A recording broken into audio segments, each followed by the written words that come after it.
chorar, busquei por algo, esperando encontrar, mas ao voltar pude perceber, junto de Cristo é o meu lugar. Não há alguém que se importa tanto assim. Não há alguém que me ama e cuida assim de mim. Não há alguém que se importa tanto assim. Não há alguém que me ama e cuida assim de mim.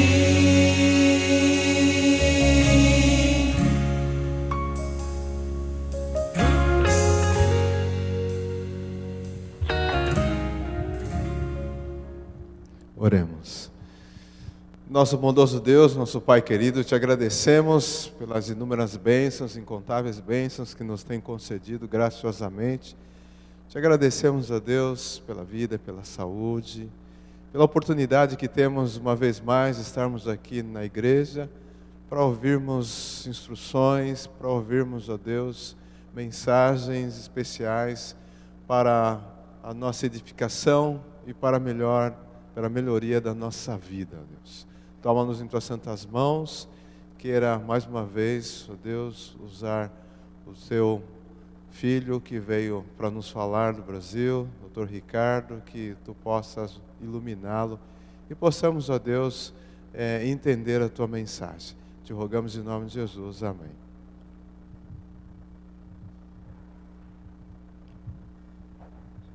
Antes do Dr. Ricardo falar, nós não vamos quebrar um protocolo de a cada domingo ter uma música de confraternização.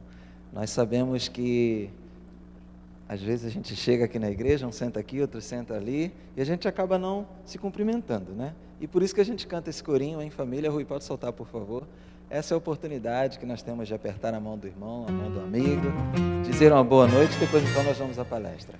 Em família estamos aqui, partilhando o amor de Jesus e sua cruz o motiva. Vocês podem se levantar, pode apertar a mão do amigo, conosco essa canção, porque é uma alegria ter você aqui, viu? alegria de vê-lo aqui, pulsa forte o meu coração, sinto o amor que nos une então, neste aperto de mão.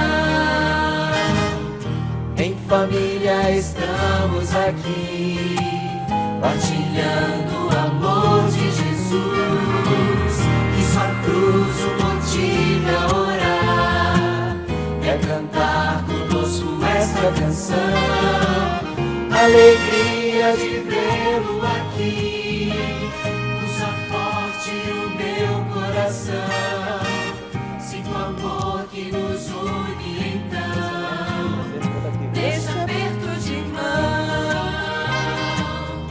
neste aperto de mão, neste aperto de mão.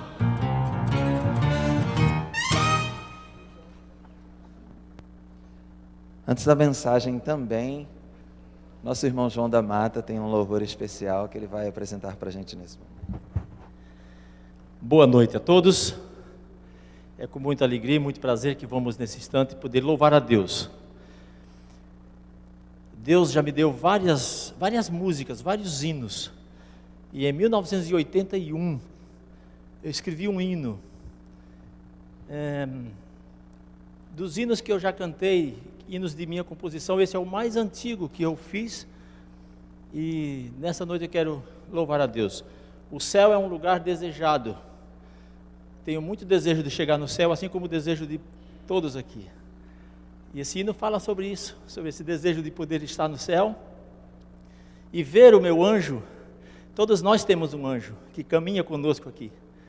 Esse anjo estará nos aguardando para nos recepcionar e estar para sempre com Jesus no céu.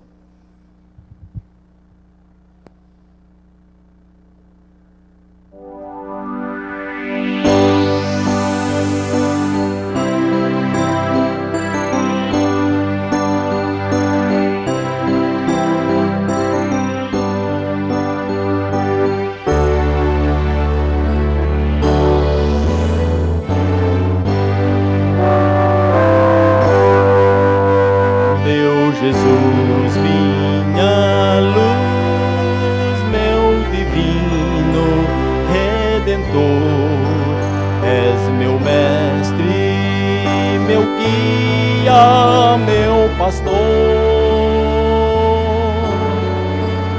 Quero bem junto a ti sempre caminhar.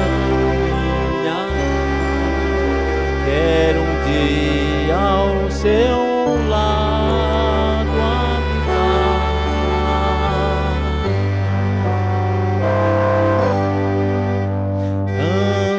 Anseio estar no céu com meu bom Jesus, ver sua face de luz em ruas de ouro, vou para sempre andar em Jerusalém, meu lar.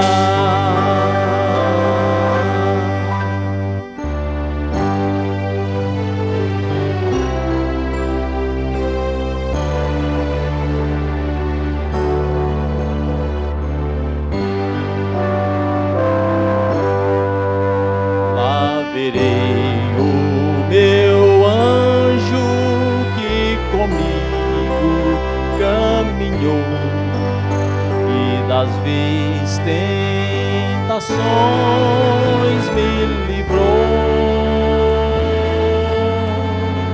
Sua face de luz hei de contemplar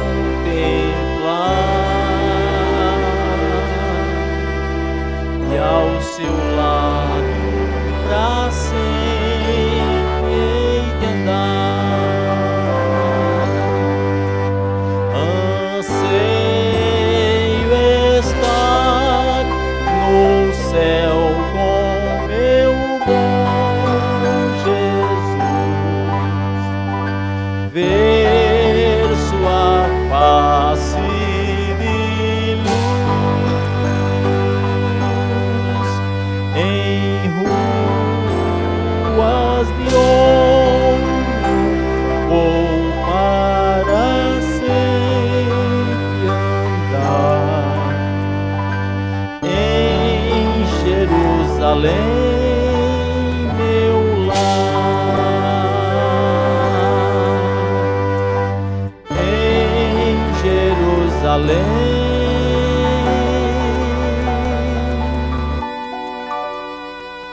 Meu lar.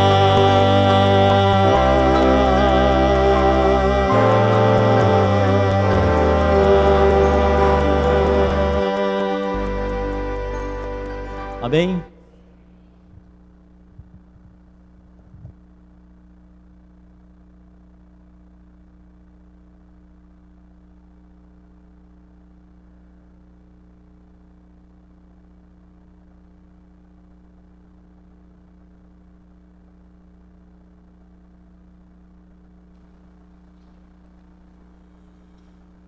Boa noite. Que bom que vocês vieram. Hoje nós tivemos uma oportunidade diferente, né, para mim. Eu vim para falar, mas hoje nós fomos a Nova York participar, não só falar. hoje estava tendo uma feira de saúde, um pouco diferente, mas uma caminhada, uma corrida, uma maratona ali, né? E é gostoso quando a gente pode encontrar outras pessoas da mesma denominação, com o mesmo objetivo, né? Testemunhar através daquilo que experimentam. Eu ouvi uma frase uma vez, eu achei ela muito interessante, que diz o seguinte: pregue a todo tempo e fale quando for preciso. Não pregamos falando, pregamos vivendo. E hoje foi uma oportunidade lá em Nova York de pregar vivendo. Todos vestindo a mesma camisa, todos caminhando ou correndo juntos. Então, quando você coloca a mesma camisa, você forma um grupo e é identificado. E é interessante isso. Mas todos os sábados de manhã, quando você levanta e você pega a sua Bíblia, você também faz parte de um grupo. E não é necessário você falar para onde você vai. As pessoas já sabem, só vendo. Quando nós buscamos a seguir princípios básicos de saúde que Deus nos orientou, também não será necessário falar. As pessoas irão ver, elas vão observar. E isso se tornará muitas vezes uma ponte para que você tenha a oportunidade de falar de algo muito maior do que a saúde, que é quem deu saúde, quem deu essas orientações para nós. Hoje nós vamos conversar justamente a respeito da origem dos princípios de saúde. Desde quando Deus se interessa pela nossa saúde? Desde quando Deus realmente deu uma mensagem de saúde para que o seu povo tivesse a oportunidade de ter uma vida saudável? Que é da vontade de Deus que a gente tenha saúde, nós temos a certeza. Porque quando você olha, por exemplo, para João capítulo 10, o verso 10, você encontra um texto onde diz o seguinte: eu vim para que tenham vida e a tenham em... O que é vida abundante? O que é vida abundante? Muita vida. Ou uma vida que contempla aquelas 4 áreas que nós falamos ontem: física, mental, social e espiritual. Isso é vida abundante. Todas as áreas precisam ser contempladas. E é interessante que quando Deus deixa os princípios de saúde para nós, a gente acaba percebendo que todos os princípios de saúde têm uma ação em cima de um órgão específico do nosso corpo. Qualquer princípio de saúde deixado por Deus, ele tem uma ação sobre o funcionamento do nosso cérebro. Porque é o nosso cérebro que vai determinar a nossa saúde física, nossa saúde mental, social e espiritual. Deus está interessado no funcionamento do seu cérebro. O inimigo de nossas almas também. Existe uma batalha pela nossa mente. O canal de comunicação através do nosso cérebro são os nossos sentidos. Através dos nossos sentidos, alguém consegue ter acesso e dominar a nossa mente. Por exemplo, quando você vai ao mall, ao shopping, nosso lá mall aqui, né? Você encontra a praça de alimentação. Se você começar a reparar, por exemplo, na praça de alimentação, a logotipo das empresas que vendem refeições ali, você vai perceber algumas coisas incomuns entre praticamente todas elas. Elas usam as mesmas cores. Você vai encontrar o vermelho e amarelo em abundância em todas elas. Por quê? Porque o vermelho e o amarelo, segundo a psicologia das cores, ele coloca em nós um determinado comportamento. A combinação vermelho e amarelo gera fome e urgência. Fome e urgência. Combina com fast food, isso sim ou não? Então, quando você pensa na cor vermelha e amarela, é para que você sinta o desejo de comer, mas coma rápido e caia fora. Vocês já viram alguém marcando reunião numa lanchonete de fast food? Uma reunião de negócio? Não. As lanchonetes de fast food geralmente vendem muito, mas o seu espaço físico é pequeno. Porque a rotatividade das pessoas é muito grande. Ou seja, não é para você sentar e ficar batendo papo 2 horas ali naquela mesa. É para você comer e vazar. Cai fora. E isso acontece devido aos logotipos que são utilizados, vermelho e amarelo. Algumas delas, por exemplo, colocam um azulzinho. Tem algumas que tem azul. Vocês devem estar lembrando de uma que tem azul aí, né? Que vende um tal de hambúrguer. Hambúrguer do rei, né? Não quero falar o nome, está gravando, depois eu vou ser preso. Então, assim, ela coloca um azul. E o azul, na psicologia das cores, sabe o que ele transmite para nós? Confiança. Oh, confiança, que lindo, né? Tão bonitinho. Aí tem uma outra que se intitula, que é a lanchonete do metrô, não dizer o nome também. Lá tem o amarelo, mas tem um verdinho junto.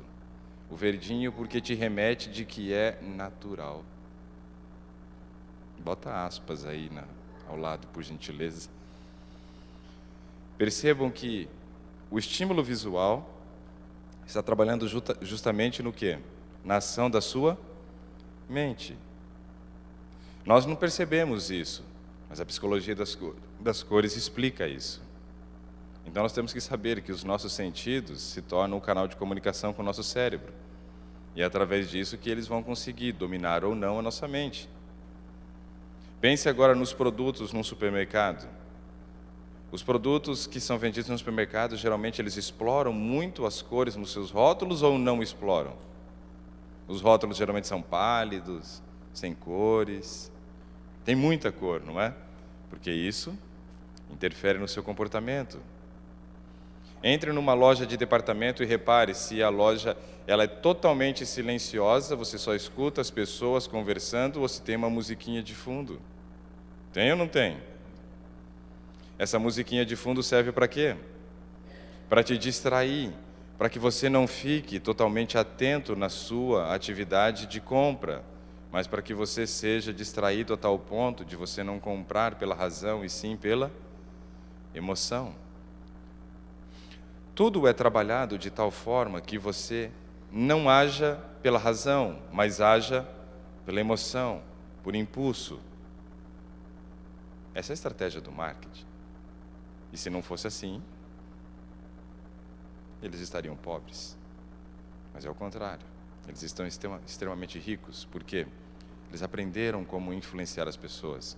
Coloque seu filho, por exemplo, na frente de uma televisão enquanto está passando uma propaganda dentro de um programa infantil, porque aí aquela propaganda vai ser realmente voltada para a criança.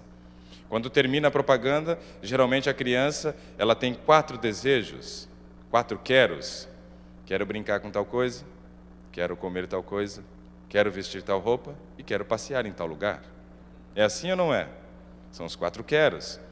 Só que pense, para a criança sentir o desejo dessas coisas, você precisa trabalhar com uma outra estratégia.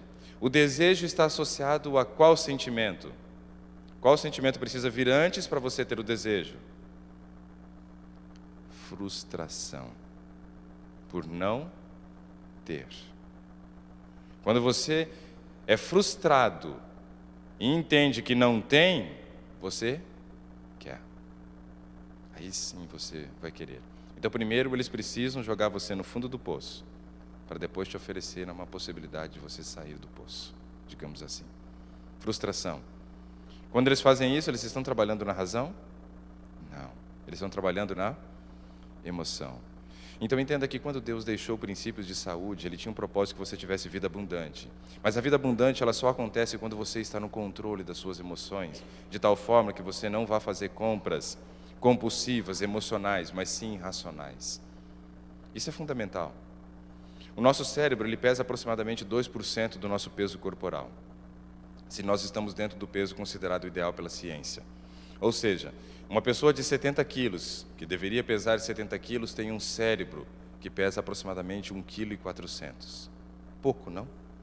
Só que é ele que manda em todo o seu corpo. 1,4 kg é o peso do seu cérebro. Mas eu quero destacar algumas outras características importantes desse cérebro antes de entrarmos nos princípios de saúde. O cérebro, que pesa aproximadamente 2% do peso, tem aproximadamente 85% do peso formado por água. De 83% a 85% do peso do cérebro é água. Alguém pode fazer essa conta para mim, por gentileza? Peguem aí um celular com calculadora e faça para mim a seguinte conta. 1,4 vezes 83 dividido por 100. 1,4 vezes 83 dividido por 100.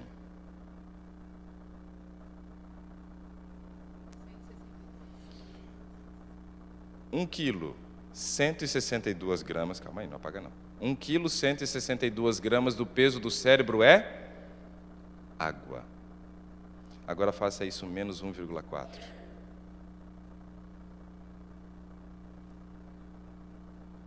De cérebro, a pessoa de 70 quilos tem apenas 238 gramas. Uma pessoa que pesa 70 quilos tem apenas 238 gramas de tecido nervoso. A batalha toda que existe é por esses 238 gramas. Todo mundo quer dominar ele. Todo mundo quer um pedacinho. A única forma de você não ser controlado por tudo isso é você blindar. Você fechar as brechas. Tem um texto que está no livro de Cantares, não me lembro agora onde, mas é bem no início do livro, que fala a respeito das pequenas raposinhas que destruíam os vinhais. Na Europa, eles plantam vinhas, plantação de uva. Quando chega no período da florada, eles precisam cercar as suas vinhas com bambus encaixados, um ao lado do outro, um virado para esse lado, o outro para cá, e eles vão encaixando e cercando todo o vinhedo, com o propósito de evitar que as raposas entrem. Raposas não comem uva, ainda nem está no período da produção da uva, está apenas no período da florada. Então, qual o problema das raposas entrarem? O problema é que as raposas entram com uma única finalidade no vinhedo: brincar. E quando elas correm por cima das vinhas no período da florada, as flores caem. E a produção vai ser uma lástima. Para evitar isso, então, eles cercam os vinhedos. As grandes raposas, elas não conseguem entrar, mas as pequenas raposinhas, elas se espremem entre as varetas de bambu e elas conseguem passar. E elas promovem um estrago. Quando falamos a respeito de saúde, nós precisamos justamente fazer esse processo de reparar as brechas que estão permitindo que essas pequenas raposinhas entrem. Que essas pequenas raposinhas minem a nossa saúde e acabem nos conduzindo muitas vezes por uma vida de infelicidade e muito sofrimento, aonde essas 4 áreas da saúde estão sendo afetadas. E essas brechas justamente são aquelas que estão permitindo que alguém tenha domínio da nossa mente. Para isso, Deus deu princípios de saúde. E esses princípios de saúde são os reparadores de brechas. Eles nos fortalecem e eles nos favorecem ao ponto de fazer com que essas brechas se fechem e nós não sejamos influenciados, mas possamos viver como influenciadores, pregando sem a necessidade de falar. Os princípios de saúde têm uma origem. E essa origem não foi quando Ellen White recebeu as orientações de saúde dadas por Deus. Os princípios de saúde têm a sua origem no Éden. Desde o Éden, Deus se preocupa com a saúde dos seus filhos. Desde o Éden. Nós vamos entender isso pensando no processo da criação. Como acontece o processo da criação? A primeira coisa que Deus faz quando começa, então, a criar o primeiro da nossa espécie, segundo a orientação bíblica, é moldar um boneco de barro. Esse boneco de barro, ele estava vivo? Não. Ele era apenas um boneco. Até que foi feito algo para que ele se tornasse alma vivente. E o que Deus fez então para que ele se tornasse alma vivente? Soprou em suas narinas o fôlego de vida. E então, aquele boneco passa a se tornar alma vivente. União do corpo mais o fôlego de vida, formando então alma vivente. A primeira coisa que Adão fez então foi o quê? Respirar. Qual foi a primeira coisa que você fez quando você nasceu? Respirar. Não foi chorar. Entenda que quando você nasce, a última coisa que entra num processo de maturação, quando nós estávamos ainda na vida intrauterina, é justamente o nosso pulmão. O nosso cérebro já está formado desde o primeiro mês de gestação, você já começa a formar o tubo neural que vai dar origem ao cérebro e ao intestino. Por isso existe essa ligação entre cérebro e intestino, e ontem nós vimos isso quando falamos a respeito da fábrica da felicidade. Ou seja, o intestino e o cérebro vêm da mesma origem. Incrível. Depois, o cérebro se formando, você já começa a mandar os estímulos elétricos, e aquele embrião que está em fase de desenvolvimento tem todos os seus órgãos sendo formados durante a sua vida intrauterina. O seu pulmão é formado, mas o último a ganhar um grau de maturação para que você consiga nascer num período chamado atermo ou termo é o pulmão. No entanto, que muitas mulheres que não tiveram possibilidade de ter seus filhos através de parto normal, que segundo a minha cunhada esse não é normal, esse é o anormal, né? Mas o parto normal, precisavam esperar até completar 38 semanas, porque de 38 semanas até 42 semanas é chamado de termo. Normal seria por volta de 39, passando para 40 semanas. Nesse período, o pulmão já está maturado. A primeira atividade que você vai fazer quando você nascer é respirar, mas o seu pulmão só termina o seu processo de maturação lá no finalzinho da gestação. Muitas mulheres que não tiveram a possibilidade desse parto normal tiveram que fazer cesariana. A cesariana geralmente ela é marcada com 36 semanas, quando ainda é considerado um período não próprio para o nascimento do bebê. E as mulheres precisam fazer uso de um medicamento, que é um surfactante. Esse medicamento serve para fazer o quê? Um amadurecimento precoce do pulmão, para que quando a criança nasce, ela esteja apta a fazer a sua primeira respiração. Caso contrário, uma criança que passe por uma cesariana antes das 38 semanas, ela vai sofrer de uma doença chamada SARA, Síndrome da Angústia Respiratória Aguda, onde o seu pulmão não está maduro. Porque a primeira atividade que nós fazemos quando nascemos é respirar. Tudo isso para dizer que é a mesma coisa que aconteceu no Éden, que foi a respiração que fez a diferença para que Adão se tornasse alma vivente, é o que acontece em nós no momento da concepção, quando é cortado o nosso cordão umbilical. E aí tem um filósofo, matemático e físico francês chamado René Descartes, que tem uma frase emblemática chamada, que diz o seguinte nessa frase: penso, logo existo. A frase está errada. A frase deveria ser: respiro, logo existo. A primeira coisa que fazemos é justamente a respiração. Quando o ar entra pelas nossas narinas, na nossa primeira respiração, o nosso pulmão que estava colabado, ele se abre, ele se expande, isso gera dor. E quando esse ar ele volta, ele vibra as nossas pregas vocais e a gente coloca a boca no trombone. Ué, tá bem. Aí os médicos já vão dar uma nota de Apgar, né, que avalia como foi os seus primeiros momentos de vida.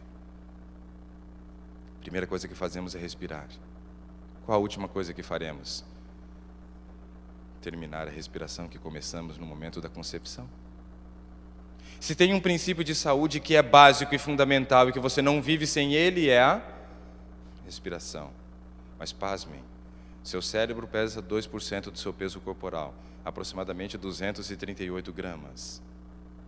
Mas ele gasta 20% de todo o oxigênio que você respira. 20% de todo o oxigênio que entra pelas suas narinas está indo para atender a necessidade do seu cérebro. O órgão mais ativo, o órgão que mais trabalha, o órgão que mais gasta oxigênio. O problema é que quando nós nascemos, ninguém precisou nos ensinar a respirar.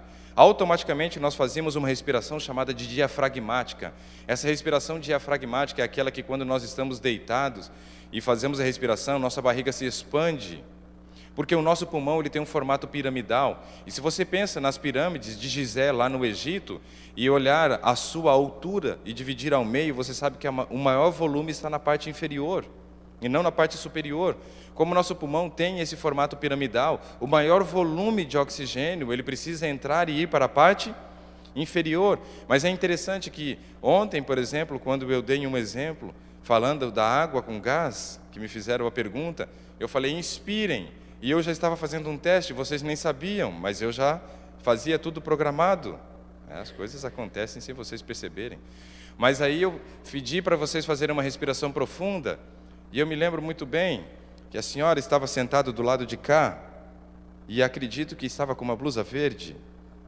E quando eu falei para fazer a inspiração, a senhora fez uma inspiração e puxou os ombros lá atrás, abriu os ombros, e essa respiração fez com que apenas 30% do seu pulmão recebesse oxigênio. E 70% ficou lá descansando, de boa. E o número, ou o volume de oxigênio que chegou ao seu cérebro foi muito pequeno. Você não consegue pensar direito, você não consegue raciocinar direito, você não está no controle das emoções, sua capacidade cognitiva diminui, sua capacidade de aprendizado diminui. Se tudo isso está influenciando o funcionamento do seu cérebro, precisamos dar uma devida atenção à respiração. Não é uma coisa tão simples. Nós estamos falando de um princípio que é básico, que a primeira coisa que fazemos é respirar, e segundo a Bíblia, a última coisa que fazemos em Eclesiastes é devolver o fôlego de vida, que volta a Deus e o corpo que era pó, volta ao pó. Todos em pé, por gentileza. Vamos respirar. Se o seu pulmão tem 70% da sua capacidade pulmonar na parte inferior, 70% da capacidade pulmonar na parte inferior, a respiração correta deveria ser a seguinte: eu solto o ar pela boca, e quando inspiro, olha, a barriga está murcha, olha só a diferença.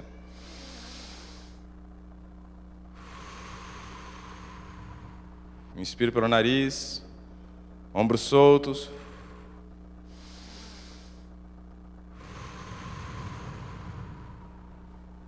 Tem um ditado no exército que é peito para fora, barriga para dentro. Para a respiração correta tem que ser peito para dentro e barriga para fora. Essa respiração ela vai forçar o seu diafragma a trabalhar, e é extremamente interessante que ela relaxa. E novamente a senhora serviu como exemplo. Fez a respiração direita, já bocejou. E é bem provável que muitos de vocês vão bocejar depois de nós fazermos 5 respirações dessa. Porque vocês vão receber um volume de oxigênio do qual o seu cérebro não está acostumado. Eles vão falar: meu Deus, o que está acontecendo? Nunca chegou tanto oxigênio aqui há muito tempo. Talvez faça uns 40 anos que não chega um volume tão grande de oxigênio. Seu cérebro vai entrar num processo de hiperóxia. Vai sobrar o oxigênio em relação àquilo que estava chegando. Você vai ganhar um grau de relaxamento e você vai bocejar. E é normal. É fisiológico. Então eu quero que você faça o seguinte teste comigo. Que você coloque uma mão na região abdominal. Que a outra mão venha para o ombro, na direção contrária, isso. A mão do ombro, eu não quero que ela erga no começo da respiração, somente no final da respiração. E a mão que está aqui na região abdominal, essa você deve fazer um esforço para empurrar ela para frente. Entenderam? Solte o ar e inspire pela boca junto comigo. 1, 2, 3, soltando o ar. Inspirou. Ó, o ombro, cuida com o ombro. Solta o ar. Pensa, você tem que jogar o ar para baixo. Inspira. Solta o ar.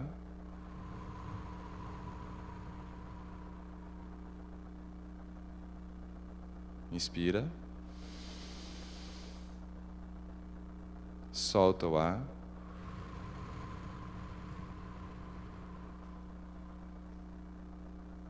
Inspira. Solta o ar.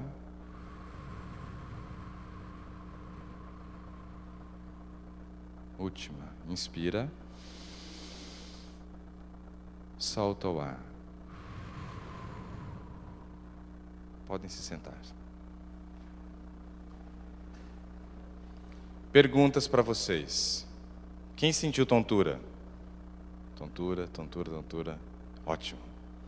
O sentir tontura quer dizer que você respirou direito agora, mas quer dizer que você respirava errado antes. Mas acertou. Começou a aprender, entender como funciona.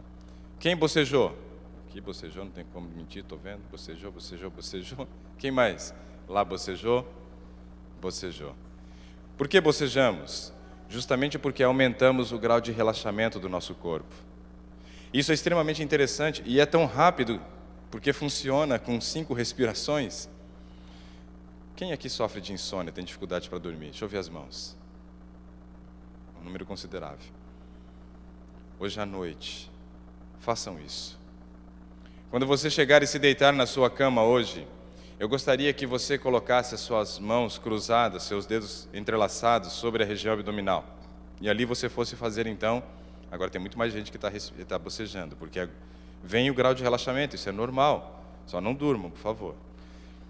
Deixa para dormir daqui a pouco. Mas façam essa respiração hoje à noite e meçam como vai ser a sua qualidade de sono.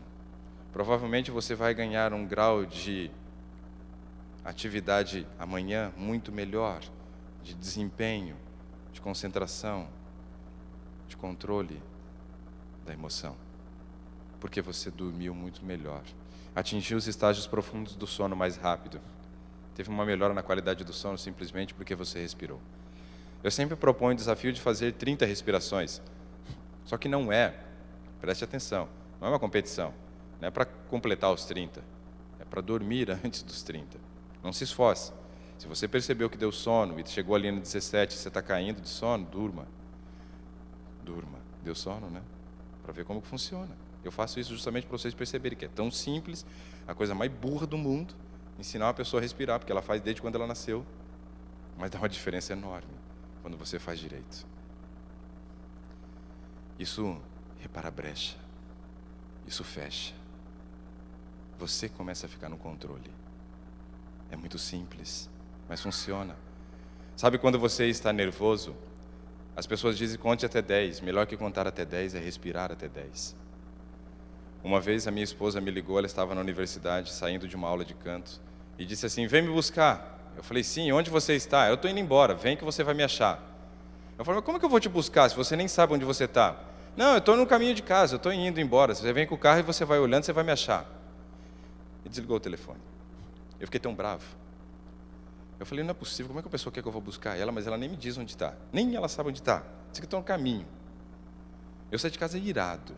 A gente ia brigar. Juntei as minhas pedras, entrei no carro e fiquei preparado para que quando ela entrasse no carro eu começasse a jogar pedra nela e provavelmente ela estaria as pedras dela para jogar em mim. Mas aí eu me lembrei que eu sempre ensino para as pessoas que respirar diminui o nosso nível de ansiedade. Acalma o espírito. E aí então eu estacionei o carro.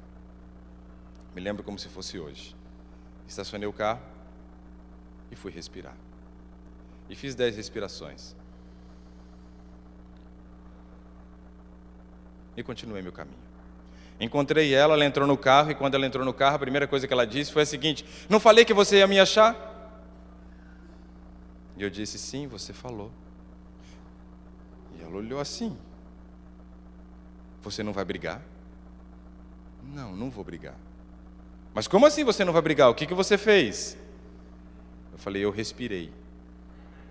Como assim você respirou? Eu falei, eu não falo para todo mundo que fazer 10 respirações diminui o estresse, a ansiedade e evita muitas vezes a briga? Funcionou. E aí a gente começou a dar risada, né? E ela também ficou mais tranquila. Parece uma coisa tão ridícula, mas eu quero lembrar vocês de um fato que aconteceu com Cristo. Jesus estava sentado provavelmente numa pedra. Aonde ele estava sentado havia algumas pessoas sentadas ao seu redor, talvez no chão. Era a sua sala de aula. Ele estava ministrando uma aula para aquelas pessoas, dando lições de vida.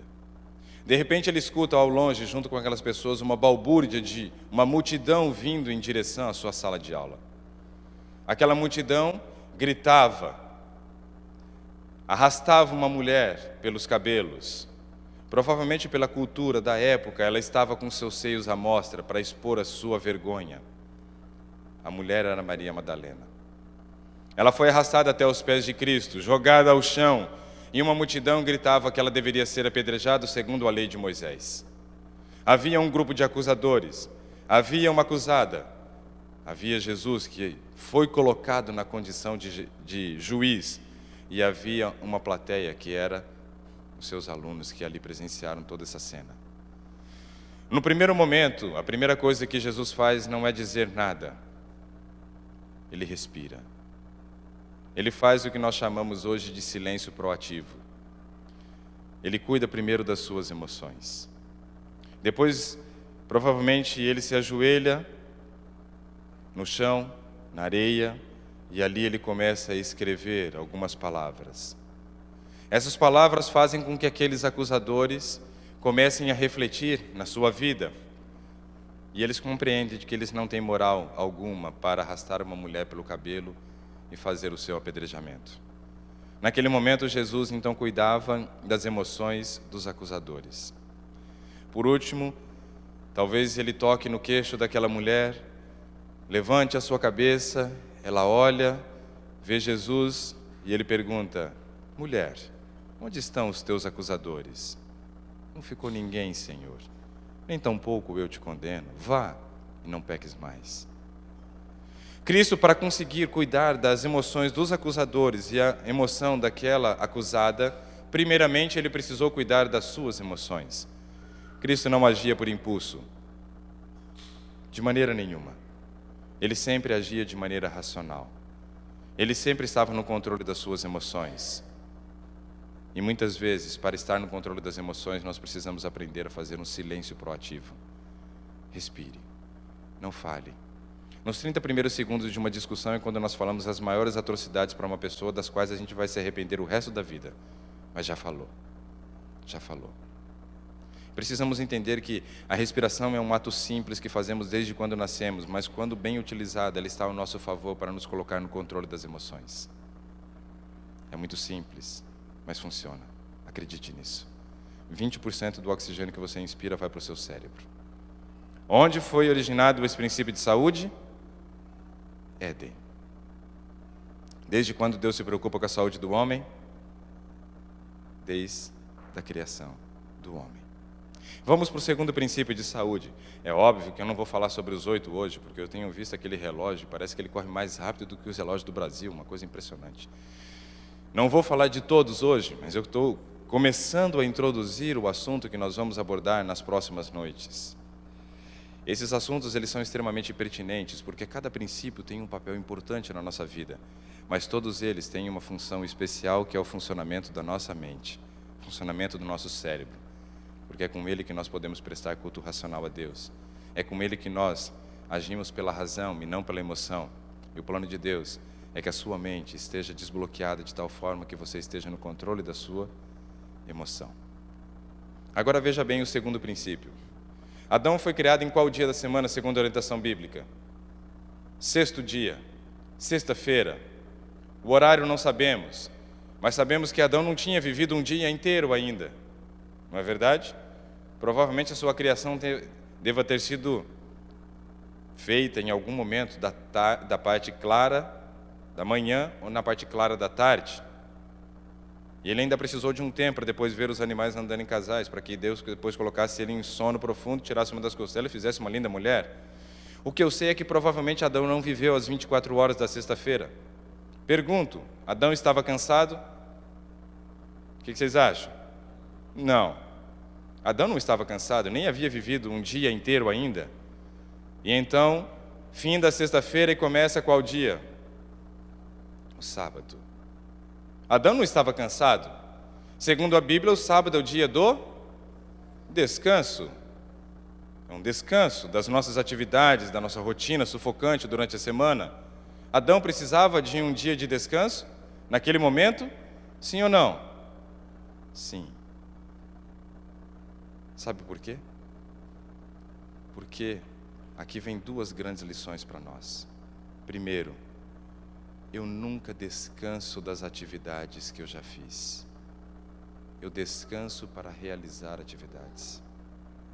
Eu não descanso mas eu descanso para. O sábado, quando chega, e o próximo sábado, quando virá, ele não será de maneira nenhuma um descanso das atividades que você realizou nessa semana. Ele será um preparo para as atividades que você vai realizar na próxima semana.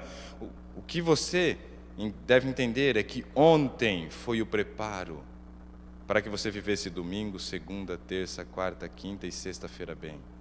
Se ontem você respeitou o sábado, se ontem você tirou um tempo para acalmar as tuas emoções, para diminuir o teu batimento cardíaco, para aumentar a produção de glóbulos brancos e vermelhos, como pesquisas de cronobiologia têm demonstrado, que no sábado acontece tudo isso, você está apto a uma nova semana. Para as pessoas que não têm esse entendimento, o final de semana vem como um descanso e não um descanso para. Aí o que acontece? Não nos preparamos e nos desgastamos. Na noite seguinte, que era para ser o preparo, tenta vir como uma reparação daquilo que já foi feito. É o contrário.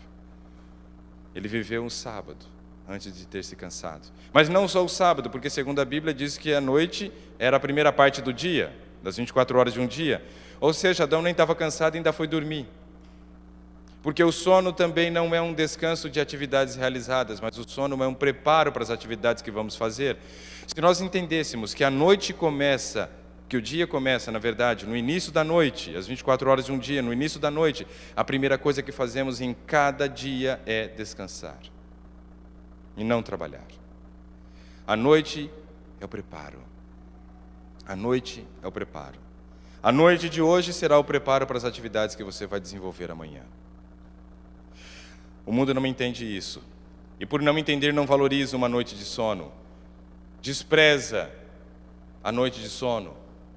Muitas vezes o domingo à noite ainda estão envolvidos em atividades até longas horas, para depois entrar na segunda-feira achando que segunda noite ele vai descansar das atividades daquele dia. Não, hoje é o preparo. Hoje é o preparo. O sono vem antes. O problema é que no Brasil a estatística apresenta que de cada 3 brasileiros, 2 dormem mal, sofrem de insônia. Aqui eu não sei quanto, mas provavelmente seja igual ou maior, porque quem vem para os Estados Unidos não vem, que vem para morar, né? Não vem para ficar batendo a perninha em Miami fazendo comprinhas. Vem para trabalhar, vem para ganhar dinheiro.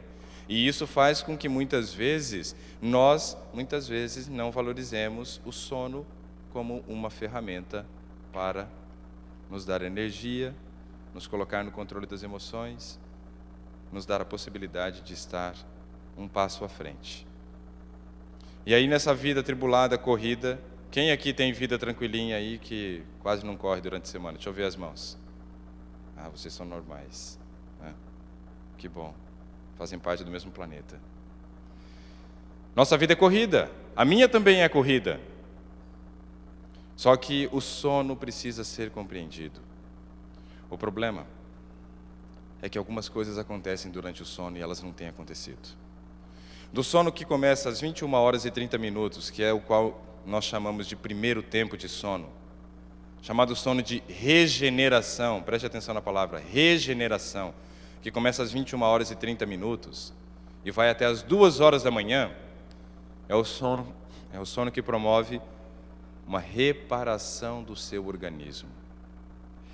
A palavra regenerar são 2 palavras unidas. O prefixo re, ele vem do latim e quer dizer 2 vezes. Regeneração é gerar pela segunda vez, é substituir as células que estão morrendo. Se eu não valorizo uma noite de sono, eu não substituo as células que estão morrendo, em qual processo eu vou entrar? Envelhecimento precoce. Quem não dorme, envelhece precocemente. O problema não é somente envelhecer precocemente a cutis, a pele, aparecer ruguinhas. Não é esse o propósito. O propósito é fazer uma preservação do órgão mais importante do corpo, que é o cérebro. O envelhecimento precoce do cérebro tem trazido algumas doenças cada vez mais cedo, como Alzheimer, Parkinson, esclerose múltipla, doença de Huntington, ou seja, doenças degenerativas do sistema nervoso central. Por quê? Porque justamente não estamos dando a possibilidade do cérebro passar pelo processo de regeneração devido à má qualidade do sono. Das 21 horas e 30 minutos você libera alguns hormônios e controla alguns hormônios. Um hormônio que é liberado nesse momento é o GH. Ele é o responsável pela reparação das células. É ele quem vai fazer com que as células do seu corpo sejam regeneradas para que não haja envelhecimento precoce. Compare, por exemplo, um trabalhador noturno e um trabalhador diurno, talvez os dois com a mesma idade, 40 anos, um parece que tem 45 e o outro 35. Se não for ainda mais a diferença. Mas geralmente, 2 pessoas de 40 anos que trabalharam em turnos diferentes, noturno e diurno, têm, na aparência física, uma diferença de aproximadamente 10 anos. Isso é normal e é explicável, compreensível, porque não está produzindo GH na quantidade devida e entra no processo de envelhecimento precoce. Se fosse somente a pele, estava bom, o problema é aqui. Além do cérebro, todos os órgãos internos entram num processo de envelhecimento precoce. Doenças começam a aparecer cada vez mais cedo. Ou seja, se existe uma forma de convidar doenças para chegar até nós, é não dormir. A melhor estratégia, então, para você ficar doente, é dormir tarde. Terrível, não? Mas é uma realidade. Além disso, nesse primeiro tempo de sono, das 21 horas e 30 minutos às 2 da manhã, é quando você diminui a concentração do cortisol na corrente sanguínea. O cortisol é o hormônio do estresse. O cortisol é o hormônio que tem gerado na população ansiedade, depressão, síndrome do pânico, transtorno de déficit de atenção e hiperatividade. Todas as doenças psiquiátricas, elas aparecem quando o cortisol está alto. Não existe nenhuma doença psiquiátrica com cortisol baixo. Ou seja, dormir tarde favorece a chegada das doenças das emoções, ansiedade e as outras. E quando você pega, por exemplo, uma pessoa depressiva, uma das coisas que ela relata geralmente é o seguinte: eu tenho insônia. A maioria dos depressivos, eles sofrem de insônia. Mas é engraçado que eles não dormem à noite, mas eles dormem muitas vezes durante o dia, porque eles querem isolamento também, então eles ficam em quartos escuros, e aí eles acabam dormindo durante o dia, o que não serve para repor aquilo que deveria ter acontecido na parte noturna. E essas pessoas dificilmente vão sair desse quadro depressivo enquanto não aprenderem a dormir cedo. Por isso que muitas vezes um psiquiatra, quando trata um paciente com depressão, além do antidepressivo, ele dá medicamentos que fazem com que essa pessoa durma. Porque se ela não dormir, ela não tem a possibilidade de controlar o hormônio do estresse e ela nunca vai melhorar. Estão entendendo a importância? Mas outras coisas acontecem ainda nesse primeiro tempo do sono. No primeiro tempo do sono é quando você consegue diminuir um hormônio chamado grelina e aumentar um hormônio chamado leptina. A grelina é o hormônio que gera fome. A leptina é o hormônio que traz saciedade. Todo mundo que dorme tarde geralmente tem mais fome, uma fome muitas vezes compulsiva. Essa fome oculta que faz você sentir necessidade de beliscar quase que o tempo todo. Isso tudo porque o sono não foi de qualidade e você não conseguiu regular esses dois hormônios. E é interessante que quando você, por exemplo, não consegue controlar grelina e leptina, você não simplesmente sente fome, mas você sente compulsão alimentar. E o problema é que tudo isso está correlacionado. Olha como vai fechando as coisas. O cortisol não baixou, a grelina não baixou. Os dois hormônios geram fome e compulsão, mas isso tudo impede o aumento da serotonina, que é o hormônio da felicidade. Então estou criando um ambiente favorável para aparecer as doenças psiquiátricas. Além disso, quando falamos a respeito da comida, nós não vamos querer comer qualquer tipo de comida, porque se o cortisol está alto, a serotonina está baixa, ou seja, não estou feliz e agora eu preciso correr atrás do prazer. Então eu vou querer comer mais, mas além de querer comer mais, eu vou querer comer mais o quê? Açúcar, gordura e estimulante. Então eu tenho vários produtos nessa lista, desde uma batata frita, que é gordura e açúcar de absorção muito rápida, ou um refrigerante à base de cola, que você tem o açúcar e o estimulante, ou então o chocolate, que aí ele tem o açúcar, a gordura e o estimulante. Isso tudo mostra que muitas vezes a compulsão alimentar e o desejo por determinados alimentos poderia ser resolvido se eu tivesse uma atenção especial com a minha noite de sono. Assustador, não? Por isso que tem algumas pessoas que dizem, e eu concordo plenamente, dormir emagrece. Dormir emagrece. Não dormir engorda. Justamente porque promove toda essa alteração nos hormônios. Mas ainda quero destacar um pouquinho mais a respeito do cortisol. O cortisol ele gera nossas doenças psiquiátricas, como nós vimos. Ele altera muitas vezes o nosso padrão e comportamento alimentar, mas o cortisol ele abre brecha para o aparecimento de uma doença chamada câncer. E é justamente com o cortisol elevado que o câncer se manifesta, porque toda vez que o cortisol aumenta, o sistema imunológico baixa. Se o ambiente está baixando, se eu estou piorando, o ambiente, a imunologia está baixando. Se eu estou promovendo um ambiente mais ácido, porque eu estou piorando o meu padrão de alimentação, e são alimentos que acidificam, eu estou abrindo uma brecha enorme para o aparecimento do câncer. E você pode reparar, as pessoas que geralmente manifestam um câncer, elas sofrem de insônia. Dificilmente você vai ter uma pessoa que durma muito bem tendo esse tipo de problema. Então eu preciso aprender a dormir, isso é uma coisa fundamental. Isso tudo acontece no primeiro tempo de sono, das 21 horas e 30 minutos até as 2 horas da manhã. Mas das 2 horas da manhã às 5 horas da manhã nós vamos para o segundo momento, para o segundo tempo de sono. E aí no segundo tempo de sono acontecem algumas coisas interessantes, principalmente os sonhos. É nesse momento que nós sonhamos, das 2 da manhã às 5 da manhã. Por que sonhamos neste momento? Porque é o horário que nós começamos a construir a nossa memória. É nesse momento que nós estamos vivenciando tudo aquilo que aconteceu durante o nosso dia. Ou seja, as experiências que nós vivemos hoje, das 2 horas da manhã, desta noite até as 5 horas da manhã, é quando elas sairão do sistema límbico, que é a memória de curto prazo, para o córtex pré-frontal, que fica nessa região, que é a memória de longo prazo.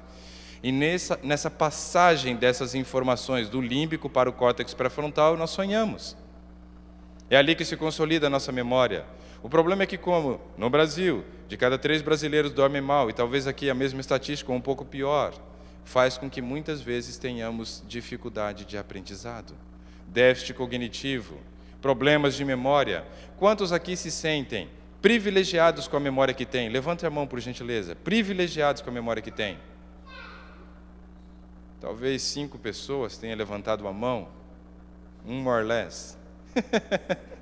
Então, ou seja, nós não estamos numa situação diferente. O problema é que nós temos uma informação que o mundo não tem. Sim ou não? Sim ou não? Mas lembre-se que informação sem prática gera responsabilidade. A coisa pode piorar. Porque nós sabemos, e muitas vezes não praticamos. E aí estamos sofrendo desse tipo de problema que o mundo tem sofrido por falta de informação. E nós estamos muitas vezes andando no texto de Oséias 4:6, meu povo perece por falta de conhecimento, mas depois desses dias que estaremos aqui, não vamos mais perecer, porque vamos ter o conhecimento, mas o conhecimento, ele nos leva a tomar decisões, mas não é ele que faz com que a gente mude, quem faz que a gente mude é Deus, porque é ele que promove em nós o querer e o efetuar. O meu papel aqui é simplesmente entregar para vocês ferramentas, e o papel de Deus é fazer com que essas ferramentas se tornem realidade na sua vida. É Ele que vai te fortalecer, é Ele que vai colocar você no trilho e falar, meu filho, é aqui, agora anda aqui, ó. Você já aprendeu agora, então vamos caminhar por aqui. Precisamos dormir, nossa memória precisa ser muito clara. Um dia a Bíblia vai ser tirada de nossas mãos, e é na nossa memória que nós vamos então recorrer para os textos da Bíblia que lemos em algum momento da nossa vida. Se a memória tiver ido junto com a Bíblia, levar tudo que a gente tem. E aí a coisa complica. Tem muita gente que faz uso depois, preste atenção, tem gente que faz uso depois de estimulantes, guaraná, cafeína, pela manhã muitas vezes, para acordar, para tentar despertar o corpo, para tentar aumentar o tempo de atividade que ele vai conseguir desempenhar naquele dia, para aumentar a capacidade cognitiva dele. Isso é balela, isso não resolve. Entenda que o seu cérebro tem um ritmo normal de funcionamento, e qualquer uso de estimulante que venha de fora faz ele trabalhar num ritmo acelerado, num ritmo diferente do normal, e isso gera envelhecimento precoce, ou seja, não te favorece em nada.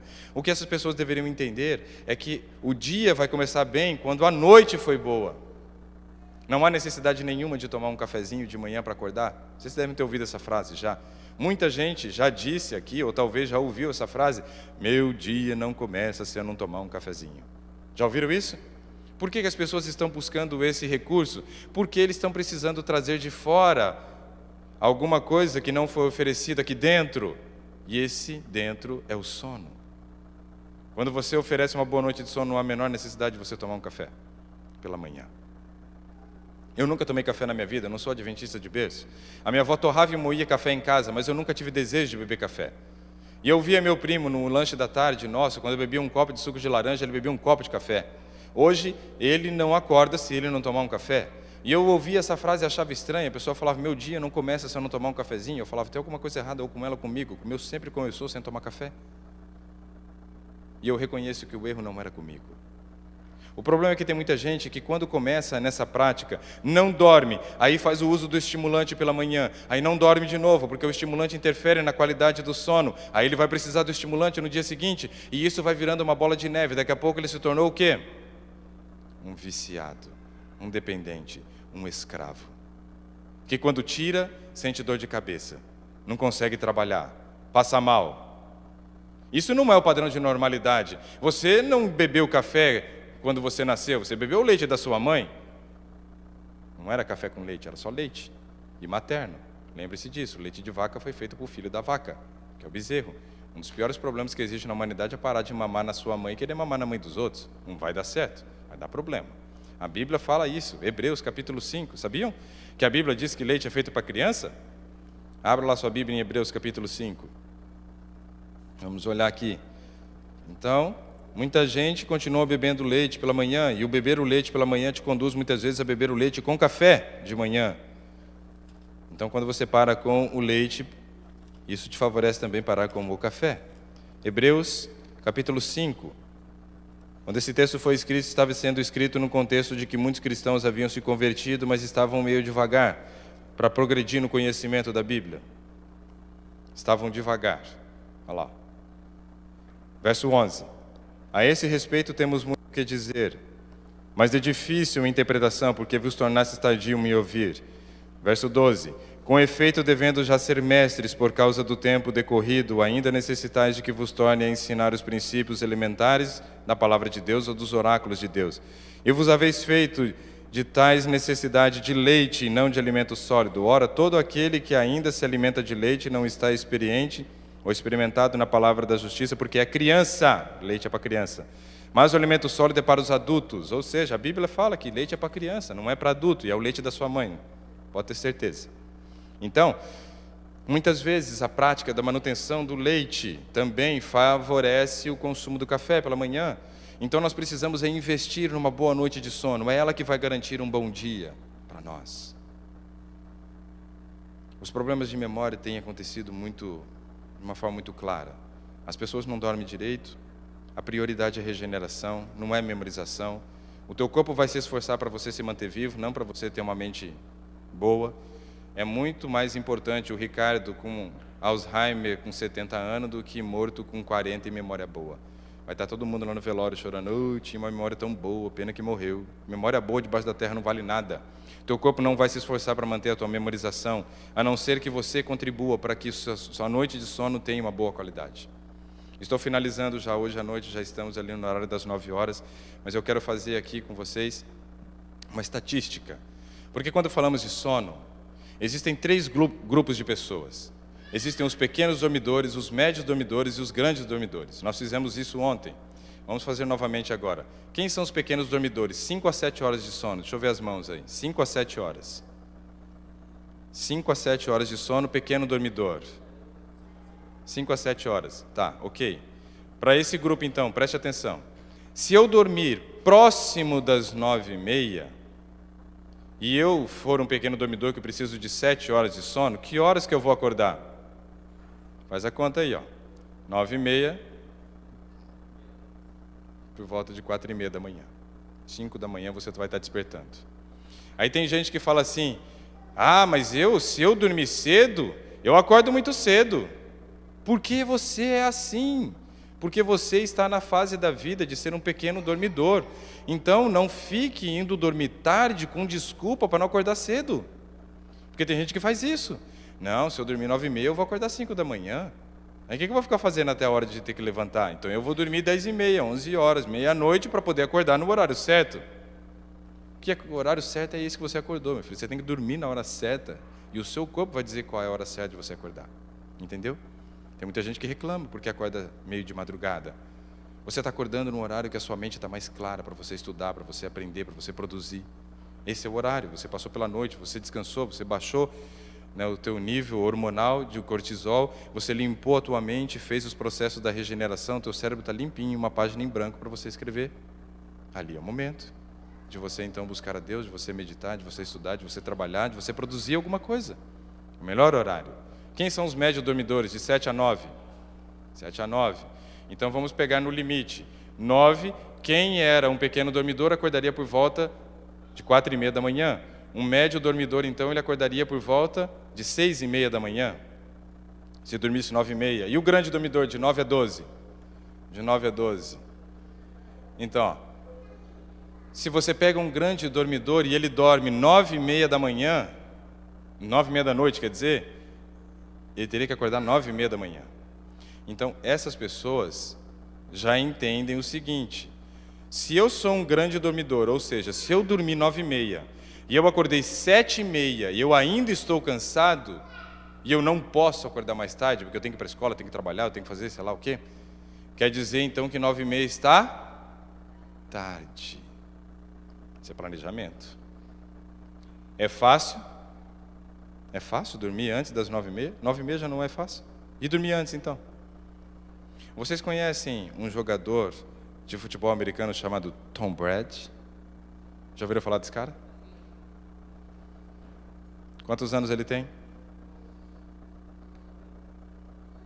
Ele tem a minha idade. Eu vou fazer 38, sou mais novo que ele. Ele está acabado.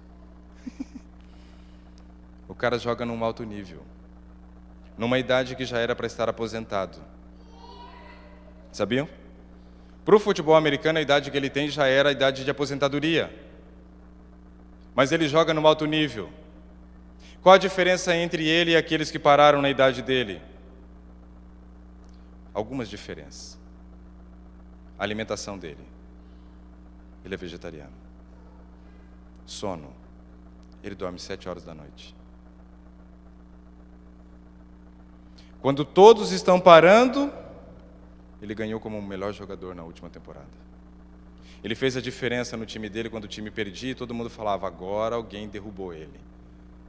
Nos últimos minutos de jogo, quando todos estavam cansados e eram mais novos do que ele virou o jogo. Porque ele dorme 7 da noite. Será que o sono tem cumprido o papel que ele precisa cumprir na minha vida e na sua vida? Eu quero deixar essas perguntas para que você possa refletir.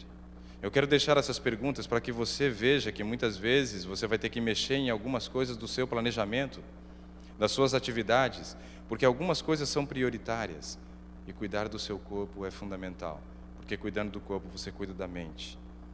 E é com a sua mente que você presta culto a Deus, mas é com a sua mente que você realiza todas as atividades do dia seguinte também.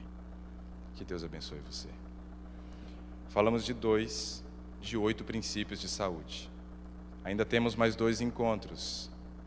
É óbvio que nos próximos 2, para a gente falar de todos, precisamos dar uma apertada no passo. Eu ainda quero falar sobre exercício. Já comentei alguma coisa ontem. Quero falar sobre luz solar, importância do sol, os horários. Quero falar sobre água. Quero falar um pouquinho sobre alimentação. Não vai dar para falar muito. E quero falar sobre temperança. Sobre esperança não preciso falar, porque já falei ontem de manhã. Ou seja, dos 8 princípios nós já falamos de 3. Ainda temos 5 pela frente. Espero que você não falte. Se programe para estar aqui. Talvez essa semana possa ser um marco na sua vida, não pelo Ricardo, mas pelas informações que Deus tem para trazer para você. Talvez isso mude a sua cabeça, mude a maneira de você pensar. E se esse objetivo for alcançado, Deus vai poder agir. E a sua vida, antes dessa semana e depois dessa semana, será totalmente diferente. Porque esse é o plano de Deus. Ele não me trouxe aqui simplesmente para passear. Ele me trouxe aqui para te entregar informação. E Ele vai trabalhar com essas informações na sua cabeça, para que isso promova mudança. Todos nós temos que dar um passo ainda em direção a uma vida mais saudável. Eu tenho, você tem, todos nós temos. E Deus vai nos abençoar nesse propósito. Pastor, o senhor quer falar? E depois aí eu oro. Pode ser? Boa noite a todos. Eu quero somente comentar alguma coisa muito importante nessa noite, que é com respeito ao ministério do Dr. Ricardo. Isso é um ministério. E ele vem fazendo esse trabalho há muito tempo, durante o ano, 12 anos, cerca de 40 a 42 finais de semana ele sai. É um ministério. Então, eu tenho aqui um material que eu até vou pedir para ele explicar um pouquinho. A valiosidade desse material. Eu estou apelando para que vocês contribuam com esse ministério, não pelo fato de ajudá-lo, porque Deus é que tem mantido ele. A história dele, como Deus tem mantido esse ministério, a gente acaba concluindo que é um milagre. Mas a valiosidade, o valor desse material é muito importante. Por isso eu creio que você deve adquiri-lo. Coisa que não acontece com quem vem, nós estivemos discutindo o valor disso para ser fácil para vocês. Porque eu tenho aqui um DVD, aliás, isso aqui são 2 DVDs que estão aqui dentro, e o livro de receitas para complementar o que está aqui. Fale um pouquinho aqui. E nós discutimos sobre o valor, como é que podemos fazer. Eu disse, olha, para os irmãos poderem levar, não só para eles, para ajudar pessoas que estão doentes, não é? Todo esse material aqui seria um preço bom, $30. Tem 2 DVDs, mais um livro de receita. Isso geralmente não acontece, discutir preço com quem vem. Por favor. Esse material ele foi feito pensando em você, né?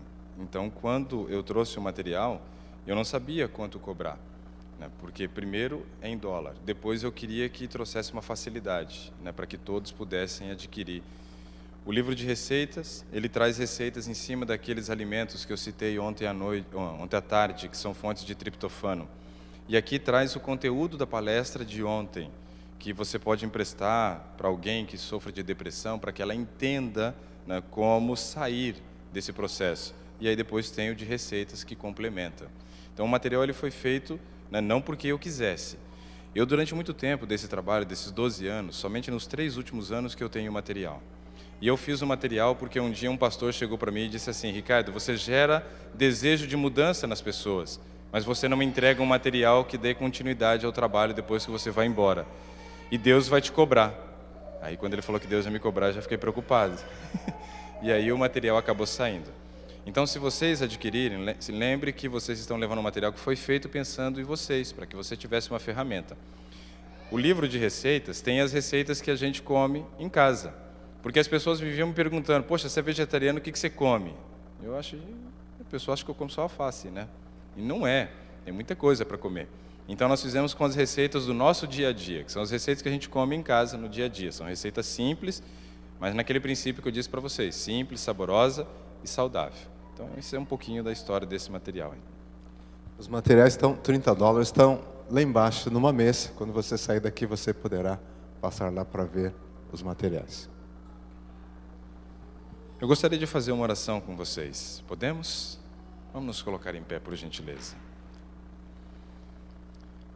Senhor que nos altos céus habita, hoje nós começamos a estudar a respeito dos princípios de saúde que o Senhor nos deu desde o Éden e pedimos que o Senhor nos ajude a vivê-los agora, Senhor, porque temos a certeza que o viver esses princípios de saúde faz parte de um plano que o Senhor tem para que nós tenhamos o controle das nossas emoções, para que nós realmente possamos agir pela razão, para que o nosso cérebro tenha discernimento para entender a Tua voz ao lermos a Tua palavra. Os princípios foram estabelecidos, Senhor, para que brechas fossem reparadas, e pedimos que realmente Ele cumpra esse papel na nossa vida.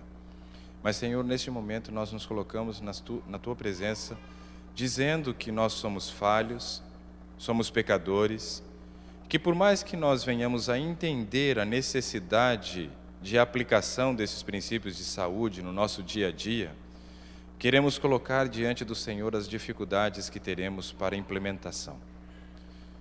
Por ser falhos e pecadores e por nem ter o desejo muitas vezes da mudança, talvez isso possa surtir um efeito muito pequeno se for associado ao meu esforço, à minha vontade, ao meu desejo de mudança. Mas temos a certeza que será impossível não mudar se nos colocarmos diante do Senhor, pedindo que o Senhor implemente em nós o desejo da mudança e também o efetuar. Nos ajude no processo, Senhor. Queremos ter uma vida plena, queremos ter uma saúde de acordo com a Tua vontade, que era essa vida abundante descrita na palavra. Mas mais importante do que isso, Senhor, queremos ter uma mente clara, apta para discernir o que é certo e o que é errado, e desejosa de fazer o que é certo. Nos dê uma boa noite, nos dê uma boa noite de preparo, Senhor, para as atividades de amanhã.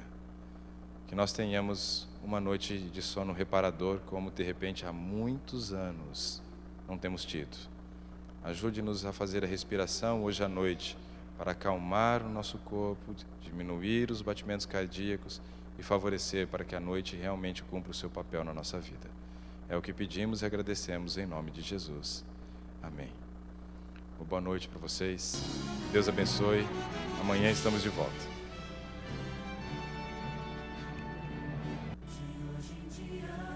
Estúdio.